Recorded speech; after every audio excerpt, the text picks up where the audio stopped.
Hi, Mike Kennedy with you, and we're doing a little more on spy cameras. I'm going to recommend the site that I read this off of, which is Crypto Museum. I'll put a link down below. But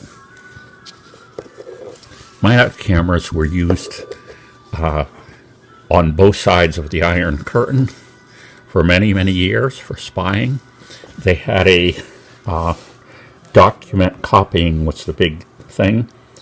There's a bead on this chain which would allow you to measure very precisely to the document. You could set this down to its minimum focusing distance, and you could copy an 8x10 page of a document. And these were used by the CIA or NSA or whatever they were until 1974. The Russians kept using them up until the 1990s. Now here's a much more modern version of the Minox EC. This didn't have any focusing. You can see it's quite a bit smaller. It had a smaller aperture, so that means it didn't gain in as much light. And normally this wasn't used for spying because it couldn't copy documents. It was basically a camera to take, regular snapshots and scenic pictures with. Well, in 1988, they arrested a spy, a Russian spy, and he had this camera. They called it the Red Colonel, and what they had done is they had modified this so that it would be focused at the range this one was, so they could get very close-up shots of documents, copy them, and pass them along. Let me show you how small the film cartridge is in these.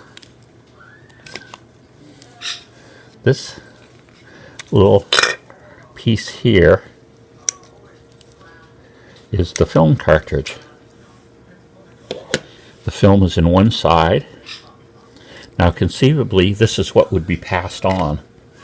And like I say, since the film's only on one side, you could break this apart and only pass on one part of it. A lot of times they had what they call dead drops. They'd have a location where this would be dropped off, and then later on someone would pick it up. I even saw an example of an actual dead drop device that was used with something like this, and it was basically kind of looked like a bullet. But the idea was you unscrewed it, you put the film in it, and then you just pushed it in the ground.